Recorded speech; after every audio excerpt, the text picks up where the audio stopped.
isi bulan ini dengan istighfar. Istighfar yang baik, koreksi diri kita. Sehingga saat masuk bulan Ramadan, kita sudah dalam keadaan yang optimal untuk bisa mendapatkan semua kenikmatannya. Tingkatkan amal saleh. Ya, Ibnu Abbas mengatakan, orang yang sengaja maksiat di bulan Rajab, karena tadi ada ayatnya, maka dosanya 2 kali lipat di hari biasa. 2 kali lipat. Di orang yang bikin hoax sekarang ini, jadi buzzer, jadi macam-macam itu 2 kali lipat dosa hari biasa. Bahkan zaman jahiliyah pun kalau muncul Rajab, itu puasa maksiat, Pak. Bisa puasa maksiat. Di orang jahiliyah, Abu Jahal dan kawan-kawan, itu kalau dicela di bulan Rajab, balasnya bulan depan. Libur dulu gitu. Nah, sekarang orang jahiliyah aja takut bermaksiat di bulan Rajab. Maka bagaimana dengan kita yang masuk dalam nilai kebaikan? Ya, 2 itu. Sama persis dengan orang yang berbuat baik, pahalanya 2 kali lipat di hari biasa. Itu nasnya ada tersambung pada Ibnu Abbas radhiyallahu taala anhuma. Dan di sini Nabi menganjurkan kita kemudian mengistimewakan bulan ini dengan meningkatkan amal saleh. Ada satu amalan yang kalau Anda kerjakan bisa menggabungkan keseluruhan yang tadi. Amal itu disebut dengan maka diturunkanlah oleh Nabi cara-cara berintrospeksi dengan 3 pendekatan utama. Ada 3 lafadznya, ini saya ajarkan yang paling ringan saja. Kalau terkait dengan dosa-dosa keseharian, maka lakukan zikir Nabi Adam. Quran surah ke-7 ayat 23. Saya yakin kita hafal. Rabbana zalamna anfusana wa illam taghfir lana wa tarhamna lanakunanna minal khasirin. Bacakan itu minimal setelah selesai kita salat. Astagfirullah, Allahumma antas salam, minkas salam, tabarakta ya dzal jalali wal ikram.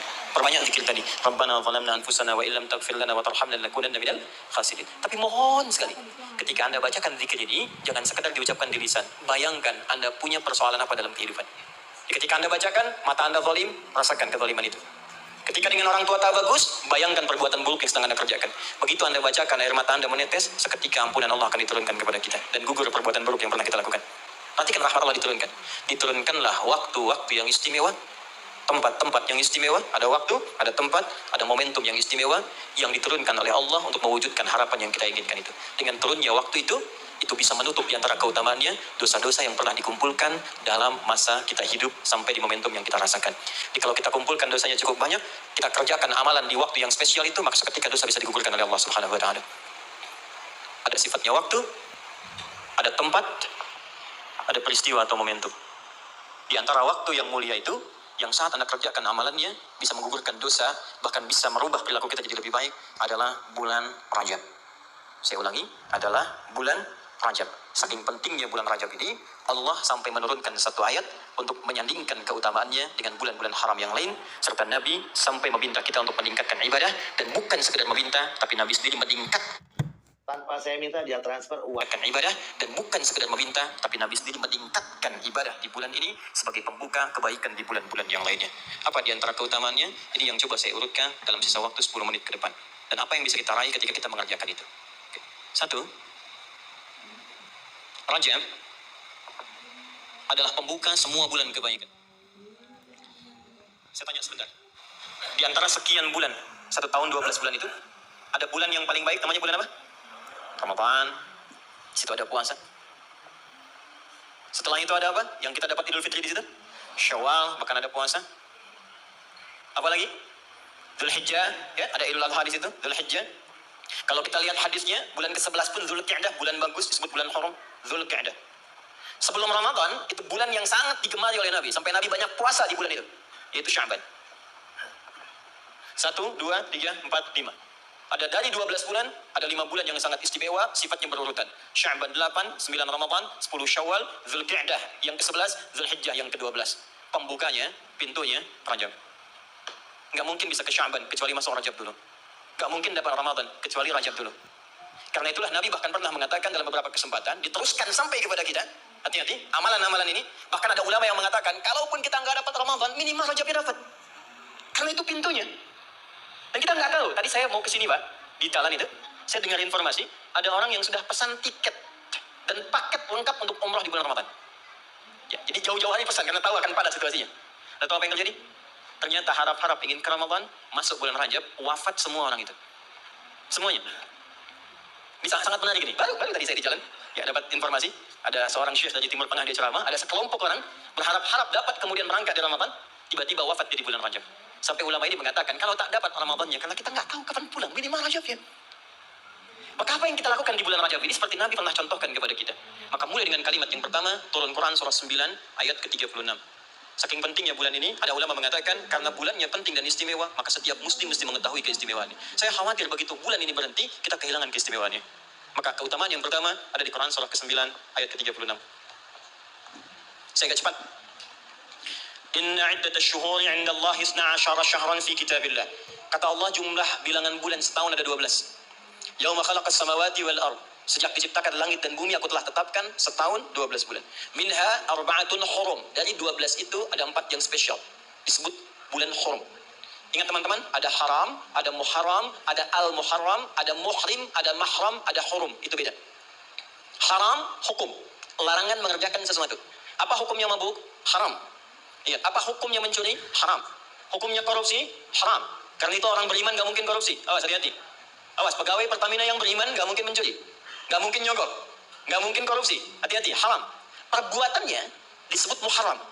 Mabuk itu muharram. Hukumnya haram. Jelas? Kalau kita ingin meninggalkan yang dilarang itu, yang haram-haram, tambahkan hamzah di depannya, harakatnya menggunakan harama. Sifatnya disebut ihram. Karena itu kalau Anda sudah mengenakan kain ihram, ada ajaran hikmah di situ, falsafahnya. Kalau sudah pakai kain ihram, maka tinggalkan semua larangan-larangan. Gak boleh potong kuku, gak boleh merusak tanaman, gak boleh tepuk nyamuk seharga kambing. Anda tepuk, bayar damnya seharga kambing. Ihram. Itu latihan. Maksudnya pulang umroh, pulang haji, sudah terbiasa meninggalkan yang haram. Jangan pulang umroh, korupsinya lebih gede misalnya. Ya. Jangan pulang umroh, dosanya lebih banyak. Ya, seperti masuk pom bensin, masuk Pertamina, dimulai dari nol ya. Nol, kosong lagi.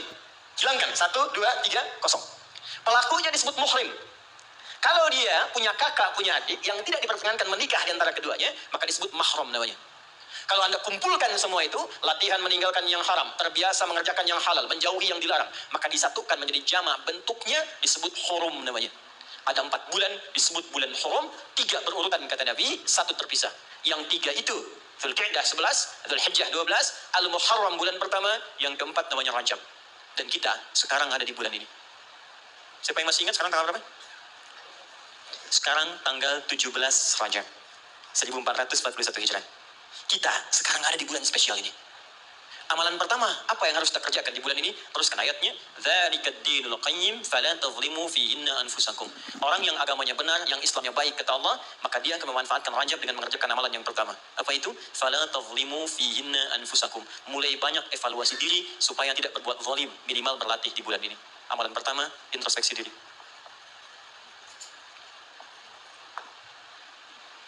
Maaf Pak Ibu, saya tidak bermaksud mengajari, hanya menerangkan apa yang dimaksud oleh Al-Quran.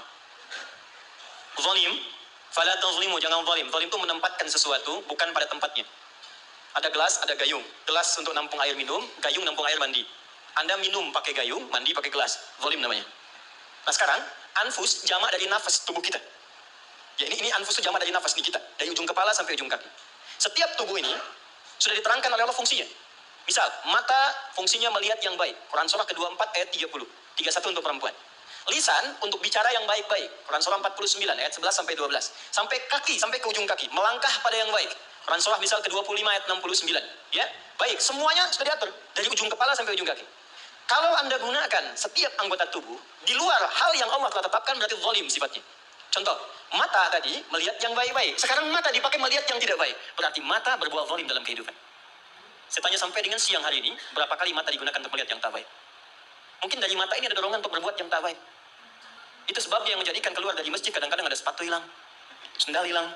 Apa yang pertama melihat? Mata terdorong kemudian kepada nafsu. Baik, sampai ke ujung kaki, berapa kali berbuat yang keliru. Itu mungkin yang menghambat kesuksesan yang dikerjakan saat ini. Karena lisan dengan teman jadi gak akrab. Karena pendengaran yang keliru muncul fitnah. Karena melangkah pada yang tidak benar muncul hal yang menjadikan perselisihan. Berapa banyak yang kita harus evaluasi. Maka yang pertama, ini masih ada waktu? Masih, sampai jam berapa ini?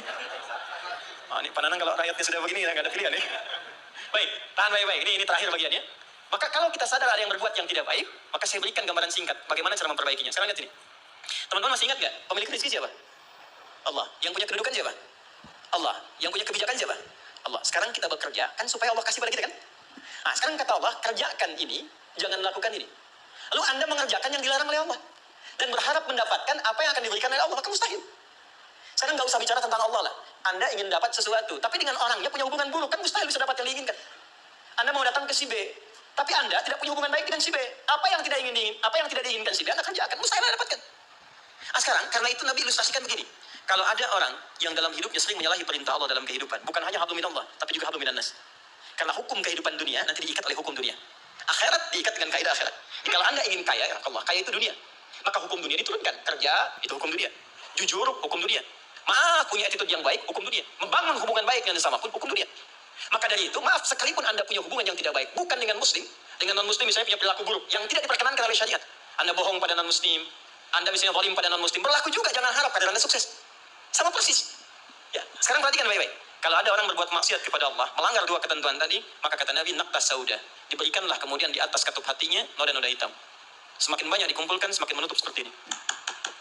Kalau sudah menutup begini, banyak maksiatnya, banyak salahnya, banyak kurangnya, bukan hanya pada Allah, tapi juga hubungan dengan manusia, maka anna yustajabu lidzanik. Bukan Allah nggak mau kabulkan doanya, tapi mental setiap diminta. Perhatikan. Masuk minta, diturunkan, balik. Diturunkan, balik. Diturunkan, balik. Setiap dimintakan. Nabi pernah mengisahkan seorang, thumma dzakara rajula yutilus safara asy'atha aghbara. Ada orang datang berkelana, pengen berdoa kepada Allah menempuh perjalanan panjang. Doa yang dikerjakan saat perjalanan panjang cepat dikabulkan 2 kali lipat dari yang biasa.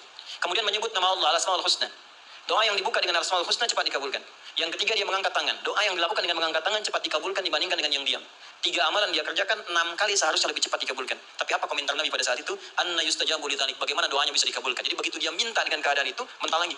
Apa penyebabnya? Maaf. Mat'amu haram. Karena dia cari kerja dengan cara yang haram. Mashrabu haram, minumannya haram. Malbasu haram, pakaiannya haram. Wa ghudhiya biharamin, dan perilakunya haram. Ya, tidak cukup kita bisa mendapatkan kelancaran dalam usaha dengan sekedar sholat. Sholat memberikan keberkahan, kemudahan, kelancaran. Kalau hubungan dengan manusianya buruk, juga sama akan menghambat. Dengan ibu Anda kurang baik, dengan ayah Anda kurang baik, dengan istri, dengan suami kurang baik, itu mungkin bisa menghambat kepada karir pekerjaan Anda. Apalagi, kalaupun ini baik, dengan suami baik, istri baik, tetangga baik, tapi kalau dengan Allah tidak baik, maka ada sesuatu yang tidak mudah kita dapatkan dalam kehidupan. Terakhir, bagaimana cara berintrospeksi di bulan ini? Maka diturunkanlah oleh Nabi cara-cara berintrospeksi dengan 3 pendekatan utama. Ada 3 lafadznya, ini saya ajarkan yang paling ringan saja. Kalau terkait dengan dosa-dosa keseharian, maka lakukan zikir Nabi Adam.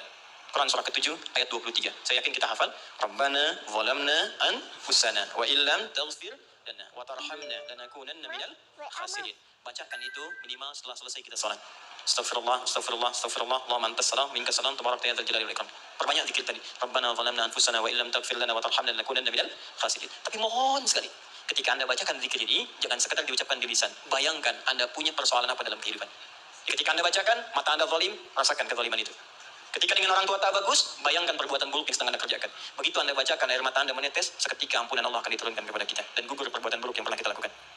2, ini cepat, ada dosa yang terkait dengan aktivitas pekerjaan yang sedang kita lakukan. Kenal Nabi Yunus? Bagus. Nabi Yunus kan berdakwah, bekerja, beraktivitas. Cuma sayang dalam pekerjaan itu, tantangannya begitu tinggi. Nanti ada, lain kali kalau ngaji, kesini lagi, jangan ngambil yang jauh-jauh ya. Yang Anda butuhkan aja. Ya, ini kan teman-teman ada di dunia pekerjaan. Kenapa Anda nggak mengeluarkan fikih bisnis dalam Al-Quran? Manajemen misalnya bisnis dalam Al-Quran. Tentang pekerjaan, itu aja yang dibahas. Itu lebih terasa nanti. Apa yang kita butuhkan, itu yang kita dapatkan. Ada di Quran cara misalnya memudahkan kita mendapatkan kemudahan dalam pekerjaan. Tantangan-tantangannya apa saja. Ini yang terjadi. Kalau Anda bisnis begini. Ini yang mungkin terjadi pada orang. Penyakit ini yang muncul. Dari ria, untuk diri yang meraih kesuksesan. Dari yang iri hati, yang dengki. Mengobatinya bagaimana? Ada semua. Nah, Nabi Yunus salah satu tipikal yang dicontohkan oleh Allah. Sedang beraktivitas, bekerja, dapat tantangan tidak biasa. Ingat ini ya, kalau tantangannya begitu tinggi, maka lawannya sepadan. Di balik itu Allah ingin menganugerahkan anugerah yang tidak biasa. Karena ujian berat tidak akan diberikan pada orang kecil. Ya, jadi kalau Pertamina misalnya sedang menghadapi sesuatu yang besar, tantangan besar, artinya di balik itu ada anugerah besar yang akan dihadapkan kepada Anda. Karena itu ingat baik-baik. Dalam konteks ini Al-Quran mengatakan hanya orang-orang besar yang bisa melewati itu. Kadang-kadang di situ akan kelihatan. Orang yang cuma malas numpang kerja saja akan terlihat. Orang yang butuh tantangan, dia akan dihadapkan pada kesuksesan. Secara singkat, dakwah diusir, masuk ke kapal, sampai dilemparkan ke lautan. Ya, jadi dakwahnya diisengi, diusili, sampai yang terakhir puncaknya, dilempar ke lautan, masuk dalam perut ikan paus. Saya mau tanya sebentar, kalau masuk perut ikan paus, kira-kira pengap atau tidak? Sudah pernah masuk? Pengap, gelap, sulit kan? Baik ya? Nah, gambarannya nonton film Pinocchio kelihatan kan? Nah, sekarang lihat baik-baik. Ketika Nabi Yunus alaihissalam ada dalam perut ikan paus itu, sempat terlintas dengan sifat kemanusiaannya. Kapan saya bisa keluar dari persoalan ini? Kapan Allah tolong saya? Itu fitrah kemanusiaannya. Tapi fitrah kenabiannya, karena beliau maksum, diluruskan oleh Allah. Jangan mengeluh. Ini jalan menuju kesuksesan. Bagian dari kebaikan yang mungkin kamu akan dapatkan. Lakukan zikir ini. Begitu diucapkan zikirnya, dikeluarkanlah dari kesulitan itu. Saya mau tanya sebentar. Tadi masuknya ke perut ikan apa? Ikan paus. Tapi ketika dikeluarkan, bahasa Qurannya bukan saya keluarkan dari perut ikan paus, tapi Allah katakan dengan kalimat yang sangat indah. Di ujungnya ditutup, siapapun yang punya persoalan yang sama seperti Yunus, kalau melakukan zikir yang sama, aku akan bebaskan dari setiap kesulitan aktivitas yang sedang ia lakukan. Buka Quran surah ke-21 ayat 87 sampai 88. Wa dhannuni idh dhahaba mughadiba fa dhanna an lan naqdira alayhi fanada fi dhulumati alla ilaha illa anta subhanaka inni kuntu minadh zalimin fastajabna lahu fanajjaynahu minal gham. Masuk ke perut ikan paus, tapi dikeluarkan bahasanya menggunakan gham. Apa itu gham? Gham itu secara singkat awan gelap yang menaungi. Ghammun. Orang Arab menggunakan kalimat gham pada setiap peristiwa yang membuat kita gelap, pengap, lelah, capek. Anda yang ngajukan tender, Anda yang dapat proyek diserobot oleh orang lain, bukankah tiba-tiba merasa lemas? Langsung gelap, padahal matahari begitu terang. Jadi nggak enak makan, jadi lunglai, tiba-tiba stres. Ya, dirawat saja. Anda yang mencoba melamar, tiba-tiba dipinang oleh orang lain. Ya, gelap, capek, lunglai. Ya, gelap, itu gham namanya. Jadi, maaf, ada orang yang memang nggak masuk ke perut ikan paus, tapi mengalami peristiwa yang luar biasa. Tantangan besar, jahilin orang, kok mesti saya? Tiba-tiba keluar di lisannya, Allah, kenapa saya? Saya tahajud, saya puasa juga. Saya baca Quran juga, ya Allah. Apa kurang saya? Kurang sabar. Ya, ternyata, kadang-kadang terucap, teman-teman sedang kerja. Ya, bebannya begitu tinggi. Udah kali-kali, udah tahajud, minyaknya nggak dapat. Ya, atau tiba-tiba sudah dibilang nggak dapat, terus diambil orang gitu. Apa yang harus dikerjakan? Itu pernah terjadi. Kata Allah, lakukan zikir Nabi Yunus alaihissalam. Ada yang salah dalam diri kita. Yang ngatur kita Allah. Jangan mengeluh. Ya, 2 kali lipat motivasi munculkan lagi, petakan lagi, tambah lagi pengetahuannya, kerja lebih maksimal lagi, maka pembukanya dibuka dengan kalimat zikir. Ini yang membebaskan kita dari kesulitan. Jadi kalau Anda sedang praktek, kerja dimanapun, offshore kah itu atau di darat kah, atau ada kesulitan di kantor, bacakan zikir ini. Ini bagian dari hal yang ketika kita bacakan bisa menghilangkan kesulitan yang kita sedang rasakan. Rabbana, masih ingat? Wa nada fi dhulumati alla ilaha illa anta subhanaka inni kuntu minal zalimin. La ilaha illa anta subhanaka inni kuntu minal zalimin. Rutinkan zikir itu, terutama kalau mendapatkan kesulitan dalam pekerjaan-pekerjaan atau beraktivitas. Yang terakhir saya tutup, sekarang sedang banyak penyakit menyebar di mana-mana, sampai orang yang sakit biasa pun dicurigai, batuk di kereta tiba-tiba digulung, batuk di pesawat dikeluarin, padahal cuma batuk aja gitu kan. Ya, ada juga yang kemudian kena ini, kena itu dan sebagainya. Kita mesti kuat. Ya, karena kepanikan itu juga bagian dari kelemahan yang mungkin bisa menambah penyebaran virus atau apapun dengan cepat. Maka Allah mengajarkan zikir lewat Nabi Ayub alaihissalam. Kalau kita bisa kerjakan ini, maka Allah akan berikan kekuatan lebih dibanding yang lain-lainnya. Zikirnya ditemukan di Quran surah ke-21 ayat 83 sampai dengan 84. Wa ayyuba idznada rabbahu anni massaniya dhurru wa anta arhamur rahimin. Saya ajarkan zikir ini tidak main-main.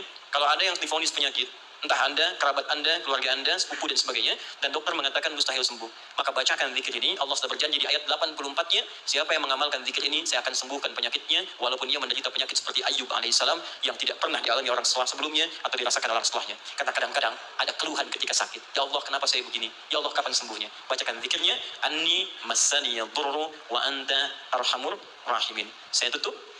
Rajab, keutamaan yang pertama, akan mempercepat anugerah Allah untuk mengampuni dosa-dosa yang pernah berjalan selama hidup kita. Maka isi bulan ini dengan istighfar. Istighfar yang baik, koreksi diri kita. Sehingga saat masuk bulan Ramadan, kita sudah dalam keadaan yang optimal untuk bisa mendapatkan semua kenikmatannya. Maka mohon izin, maaf, pulang dari sini, coba cek dulu Pak ya. Ibu di rumah dengan anak-anak mungkin ada masalah, selesaikan. Dengan pasangan hidup, di kantor. Jangan sampai itu yang memberatkan Anda ketika pulang kepada Allah Subhanahu wa Ta'ala. Ini bagian pesan yang pertama. Yang kedua, tingkatkan amal saleh.